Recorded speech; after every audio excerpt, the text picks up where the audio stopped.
पाकिस्तान 'ਚ पंजाबी कॉन्फ्रेंसां दे सब तो वड्डे नैटवर्क पंजाबी नैशनलिस्ट फोरम वालों जी आयां नूं। बलोचा ते अरबी नज़ादा नूं क्यों सिंधी करार नहीं दिता जा सकता? सिंध दे असल बाशिंदे स्मार्ट ने।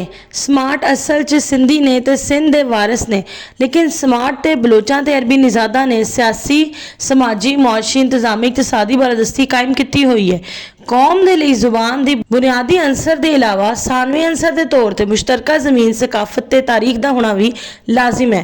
सिंध च रहण वाले बलोचा ते अरबी नज़ादा नूं इस लई सिंधी तस्लीम नहीं किया जा सकता क्योंकि बलोच ते अरबी निजाद सिर्फ सिंधी जुबान बोलते हैं, लेकिन बलोचा ते अरबी निजादा ने सिंधियां दी जमीन ते हुण तक कब्जा किया होया है। इस दी बलोचा ते अरबी निजादा ने सिंधियां दे सिंध तो हुक्मरानी का हक खो के सिंध दे सिंधियां दी हुक्मरानी के बजाय अपनी हुक्मरानी कायम की हुई है।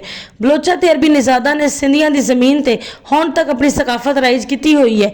इसलिए बलोचा ते अरबी निजादा ने सिंधियां दी सकाफत को तबाहो बर्बाद कर दिता है। बलोचा ते अरबी निजादा दे सिंध ते काबज होण ते सिंधियां दे मकबूज होण दी वजह तो सिंधियां दी तारीख ते बलोचा ते अरबी निजादा दी तारीख च बाहमी इश्तराक दे बजाय फातह ते मफतूह वाली तारीख रही है।